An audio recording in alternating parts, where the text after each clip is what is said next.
Hello and Namaste. I remember reading a story in Amar Chitrakatha as a child. This is a story from one of our Puranas. A king visited the Brahmaloka to seek a boon from Brahma. Brahma was in meditation, so he waited for a few hours for Brahma to open his eyes. Then he returned to earth only to discover several millennia had passed on the earth. His kingdom was gone and all the people he knew were dead long ago. A few weeks later, I watched Carl Sagan's Cosmos on TV. He told a story of imaginary twins. One of them stays on Earth and the other travels at the speed of light to a distant planet. When he returns to Earth, he finds his twin has become an old man while he has not aged at all. Carl Sagan used this story to explain how time slows down when you travel at high speeds. I was startled by the uncanny resemblance between the two stories. It felt prophetic to me. Of course, I am not foolish enough to claim that we discovered relativity before Einstein. It just made me see the stories from our ancient texts with new eyes. It led me to search for hidden meaning in our stories, traditions, and art. One such story that led me to science is the story of Rahu and Ketu. There was an Asura named Swarabahu whose head was cut off by Vishnu. Since this Asura was immortal, he could not die. His two halves are called Rahu and Ketu. They swallow the sun and moon and cause the eclipse. On the face of it, Rahu and Ketu may seem like imaginary demons conjured up by a civilization to explain eclipses. This is far from truth. In Indian astronomy, there are 9 planets. Sun and Moon are considered 2 planets. We have Mercury, Venus, Mars, Jupiter, Saturn. That adds up to 7. The last 2 planets are Rahu and Ketu. These are called shadow planets because they are not objects in the sky like other planets. They are just 2 points in the sky. What are these 2 planets which Hindu astronomy and astrology calls the shadow planets? They are actually 2 significant points in space. Let me explain how these points are responsible for eclipse. When we see pictures of moon revolving around the earth and earth revolving around the sun, they look something like this. Can you tell me what is wrong with this picture? Take a closer look. Here is the moon revolving around the earth and the various phases of the moon. Look closely at the position of the full moon. The moon is directly behind the earth. If this was an accurate representation of moon's revolution during every full moon, the earth's shadow will fall on the moon and we will have an eclipse. We will never be able to see the full moon. It is something like this. Assume my face is the sun. This is the earth on my left hand and moon in the right hand. So the way this diagram represents the rotation, represents the revolution of the moon is, it goes around like this. So the sun, moon and the earth are in the same plane. So what happens in this model of revolution around the earth?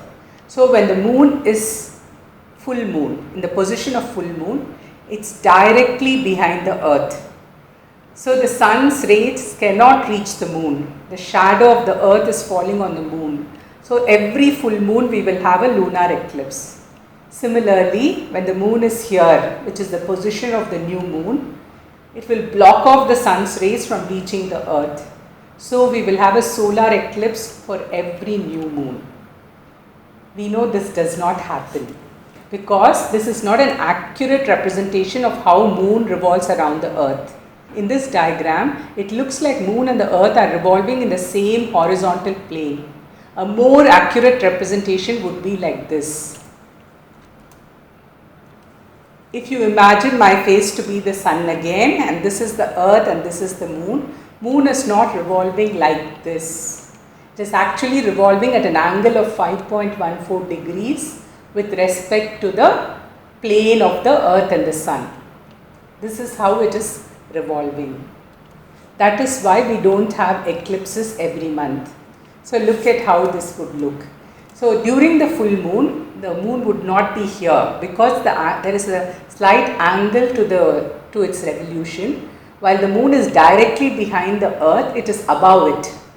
So the sun's rays reaches the moon and people on the earth are able to experience a full moon. It can be either here or here, but it's it's very rarely directly behind the earth. Similarly, during the new moon, it is not here. It's either here or here. So because of that, sun's rays are able to reach the earth and we do not get an eclipse. Consider the earth and sun as one horizontal plane. So when the moon rotates, it touches this plane at exactly 2 points. Touches this plane at exactly 2 points. At all other times, it's not on this plane. These 2 points where it intersects with the plane of the Earth's revolution are called the north and the south lunar nodes in modern astronomy, and they are called Rahu and Ketu in Indian astronomy. When does a lunar eclipse happen? When the moon is at this point of intersection during a full moon, we have a lunar eclipse. So that's the original position which I showed you. So when it's in Rahu, it is directly in front of the earth. So this is when the eclipse occurs, lunar eclipse occurs. Similarly, when the moon is directly in Ketu, is in the position of Ketu, solar eclipse happens. Our ancient astronomers had the ability to accurately calculate these positions and predict when eclipses would happen. These two astronomical points are separated by an angle of 180 degrees. They are the two ends of the ellipse which the moon traces around the earth. So when you look at a Hindu horoscope, Rahu and Ketu will always be 7 houses apart, which is an 180 degree separation. You can do this as homework. Go look at your horoscope and locate Rahu and Ketu.